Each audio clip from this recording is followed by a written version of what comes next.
Mga idol, inabutan tayo ng bagyo dito sa spot natin. Kaya hindi muna tayo agad makaalis dahil medyo malakas ang hangin sa dadaanan natin. Maghihintay-hintay muna tayong humupa. Kita nyo naman, mahangin ngayon. Ito itong mga kasama ko, nilalamig na itong mga bata. Kita nyo naman, tuloy-tuloy pa rin yung ulan. Kaya mahirap din, madulas ang daan. Ito medyo bundok kasi to. Tingnan nyo naman tong dagat. Ito, papakita ko sa inyo kung ano yung itsura ng sitwasyon dito ngayon. Ayan, napakahirap dito pagka bumabagyo.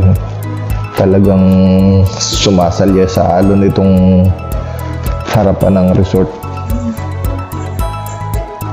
Ayan mga idol, tingnan nyo, nagngangalit yung mga alon.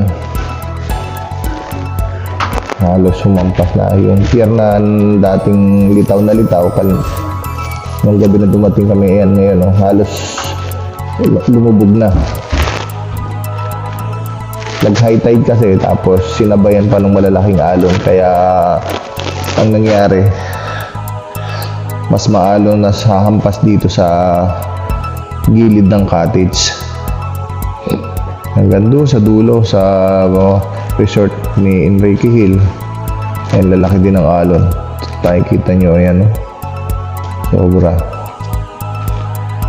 Kaya magpapalipas muna kami dito ng lakas ng hangin para pag dumaan kami sa expressway, medyo hindi nakakatakot. Baka mamaya may lumipad na debris, tamaan kami. Kaya antay-antay lang, maaga pa naman. May mga alas 7 pa lang ng umaga. Papahinga lang muna habang malakas ang hangin. Ayan, antabay lang muna kasi mahirap na. Kita nyo naman ang hangin,